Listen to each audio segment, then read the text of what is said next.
اس کے بعد سورہ منافقون ہے. سورہ منافقون میں اللہ تبارک و تعالیٰ نے ارشاد فرمایا کہ اگر منافقوں کو دیکھو تو دو باتیں ان کی دیکھو. وَإِذَا رَأَيْتَهُمْ تُعْجِبُكَ أَجْسَامُهُمْ، ان کے جسم بڑے اچھے لگیں گے آپ کو، بہت اچھے. وَإِن يَقُولُوا تَسْمَعْ لِقَوْلِهِمْ، اور بولتے ہیں تو اتنے چرب زبان ہیں کہ بس باتیں ان کی سنتے رہو. یعنی مفسر لکھتا ہے کہ يَهْتَمُونَ بِالظَّاهِرِ وَلَا يُصْلِحُونَ الْبَاطِنَ، یہ ظاہر کے اوپر بڑا توجہ دیتے ہیں، باطن کے اوپر نہیں. یہ نفاق کی علامت ہے. آج دیکھو کتنے لوگ ہیں، ڈرامے ہیں، فلمیں ہیں، بہت ساری ایسی چیزیں، شوز ہیں جس کے اندر آدمی صرف ظاہر کے اوپر توجہ دیتا ہے، پورا اہتمام ظاہر کے اوپر ہوتا ہے، اپنے باطن کی اصلاح کوئی نہیں کرتا. یہ نفاق کی علامت ہے، منافق کی علامت ہے. یہ یہتمون بالظاہر ولا یصلحون الباطن، اپنے باطن کی اصلاح نہ کرتے ہوئے ظاہر کے اوپر توجہ دینا، یہ نفاق کی علامت ہے. اچھا، ان کی مثال دی گئی ہے کیسے؟ کانہم خشب مسندہ، گویا کہ ٹیک لگائی ہوئی لکڑیاں، لکڑی ہوتی ہے ایسی کہ چھپر وغیرہ جب پہلے ڈالتے تھے گاؤں میں تو لکڑیاں ہوتی تھی، لکڑیاں تو پورا چھپر، یعنی اس کا جو چھت ہوتی تھی اس کی چھپر جیسی، تو پورا لوڈ اس کے اوپر ہوتا تھا، لکڑی کے اوپر. جی، تو یہ لکڑی کارآمد ہے اس لیے کہ اس کے اوپر کم سے کم چھپر کا بوجھ تو ہے، لیکن بعض لکڑیاں ایسے دیوار کے سہارے کھڑی کر دی جاتی. بھئی ایک لکڑی یہاں کھڑی کر دی گئی ایسے دیوار کے سہارے، تو یہ تو دیوار کے سہارے کھڑی ہے نا، اس کی کوئی اہمیت نہیں ہے. اس لیے کہ لکڑی وہی فائدے مند ہوتی ہے جس کے اوپر چھپر کا بوجھ رکھا ہوا ہو. وہ لکڑی کس کام کی؟ جو دیوار کے سہارے کھڑی ہوئی ہو. اللہ تبارک تعالیٰ نے فرمایا منافقین کی مثال ایسے ہی ہے، وہ ٹیک لگائی ہوئی لکڑی کی طرح. اور ان کی مثال ایسے ہے، نبی کریم صلی اللہ علیہ وسلم جو خطبہ دیتے تو تحدثون، آپس میں باتیں کرتے رہتے ہیں، اور ایسا لگتا جیسے نبی کی بات سن رہے ہیں. ایسا نہیں ہوتا تھا، یہ لوگ باتیں کرتے رہتے تھے اور ایسا لگتا تھا جیسے نبی کی بات سن رہے ہیں. تو بالکل یہ اسی لکڑی کی طرح جو لکڑی دیوار کے سہارے کھڑی کر دی گئی ہو، بیکار قسم کی لکڑی جس کی کوئی اہمیت نہیں ہے. ارے لکڑی وہ اہم ہوتی ہے جس کے اوپر چھت کا وزن اور چھت کا بار ہو. اچھا، عجیب بات تو یہ ہے، ایک پیغام ہے اس میں کہ یہ سورہ منافقون ہے، برابر ہے.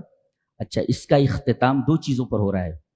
وَأَنفِقُوا مِمَّا رَزَقْنَاكُم مِّن قَبْلِ أَن يَأْتِيَ أَحَدَكُمُ الْمَوْتُ فَيَقُولَ رَبِّ لَوْلَا أَخَّرْتَنِي إِلَىٰ أَجَلٍ قَرِيبٍ فَأَصَّدَّقَ وَأَكُن مِّنَ الصَّالِحِينَ. اور پہلے کیا کہا؟ یا ایھا الذین آمنوا لا تلہکم اموالکم ولا اولادکم عن ذکر اللہ، تمہارے مال اور تمہاری اولاد اللہ کے ذکر سے تمہیں غافل نہ ہونے دیں، اللہ کا ذکر. اور دوسرے صدقہ، فاصدق واکم. سورہ منافقون کے آخر میں اللہ تبارک و تعالی ذکر اور صدقے کا ذکر کیوں کر رہا ہے؟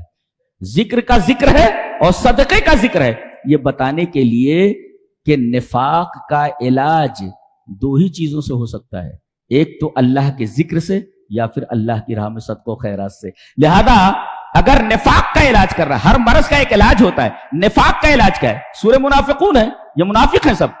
ان منافقین کے اس مرض نفاق کا علاج کیا ہے؟ علاج بتایا گیا، دو چیزیں، اللہ کا ذکر اور صدقہ.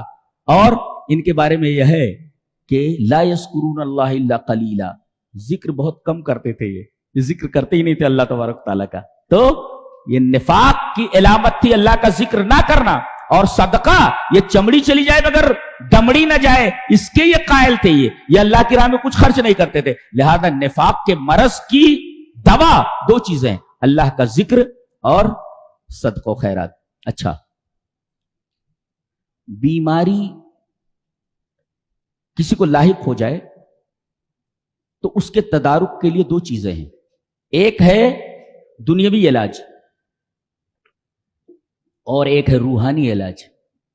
دنیاوی علاج یہ ہے کہ بھئی کسی ڈاکٹر کو آپ دکھا دیں، اور روحانی علاج کا مطلب یہ ہے کسی بابا کے پاس جاؤ، یہ مطلب نہیں ہے روحانی علاج کا. نبی کریم صلی اللہ علیہ وسلم نے ارشاد فرمایا روحانی علاج یہ ہے وَدَاءُ مَرْضَاكُمْ بِالصَّدَقَةِ، جی اپنے مریضوں کی دوا کرو صدقہ دے کر کے. بیٹا اگر بیمار ہے، بیٹی بیمار ہے، بیوی بیمار ہے، تو ہم لوگ صرف ایک ہی دوا کرتے ہیں، دنیاوی دوا، کہ ڈاکٹر جو دوا دیتا ہے بس وہی کھلاتے رہتے. ارے بھائی اللہ کی راہ میں صدقہ و خیرات کرو. نبی کریم صلی اللہ علیہ وسلم نے ایک علاج روحانی بتایا ہے، صدقہ. وہ ایک مجلہ نکلتا ہے، میگزین ہے، ریاض سے نکلتا ہے، تو عجیب نام ہے اس مجلے کا، اس میں نے پڑھا کہ ایک ڈاکٹر تھے، ڈاکٹر عیسیٰ مرزوقی، بہت بڑا ڈاکٹر ہے، ڈاکٹر عیسیٰ مرزوقی. ان کو کچھ بدن میں تکلیف ہوئی، جب چیک اپ انہوں نے کرایا تو پتا چلا کہ کینسر ہے اور لاسٹ اسٹیج پر ہے. لوگوں نے کہا ڈاکٹروں نے کہ آپ اتنے بڑے ڈاکٹر ہیں، مرض اتنا بڑھ گیا آپ کو خبر ہی نہیں ہوئی کہ کینسر یہ لاسٹ اسٹیج پر ہے، بس آپ چند دنوں کے مہمان ہیں. پریشان ہو گئے، گھبرا گئے، اس لیے کہ انہوں نے موت کو اپنے سامنے کھڑی دیکھا. ڈاکٹروں نے کہہ دیا اب علاج نہیں ہے اس کا. چیک اپ کر لیا گیا، اچھی طریقے سے گہرائی کے ساتھ چیک اپ کیا گیا اور کہا گیا کہ کینسر ہے اور لاسٹ اسٹیج پر ہے، چند دنوں کے اندر بس دنیا سے آپ جانے والے ہیں. انہوں نے اپنی تمام جائیداد، جتنی بھی پراپرٹی تھی، ایک ایسی بیوہ کو جس کے بچے بہت زیادہ تھے، بچے بیمار رہتے تھے، پریشان حال تھے، بھوک پیاس سے پریشان رہتے تھے، انہوں نے اپنی پوری جائیداد اس بیوہ کو دے دی، کے نام لکھ دیا. انہوں نے کہتے ہیں چند دنوں کے بعد یہ انتظار کر رہے تھے موت کا، انہیں کچھ افاقہ محسوس ہونے لگا بغیر دوا کھائے ہوئے. بعد میں چیک اپ کرا تو کینسر تھا ہی نہیں. جی کینسر تھا ہی نہیں. وَدَاوُوا مَرْضَاكُمْ بِالصَّدَقَةِ، مرض کے دو علاج، ایک دنیاوی کسی طبیب کو دکھائیے، ڈاکٹر کو دکھائیے، اور ایک علاج اور بھی ہے وَدَاوُوا، یہ نبی کریم صلی اللہ علیہ وسلم بتایا، یہ حدیث صحیح ہے. وَدَاوُوا مَرْضَاكُمْ بِالصَّدَقَةِ، اپنے مریضوں کا علاج صدقہ دے کر کے کرو. جی تو ایک علاج یہ بھی.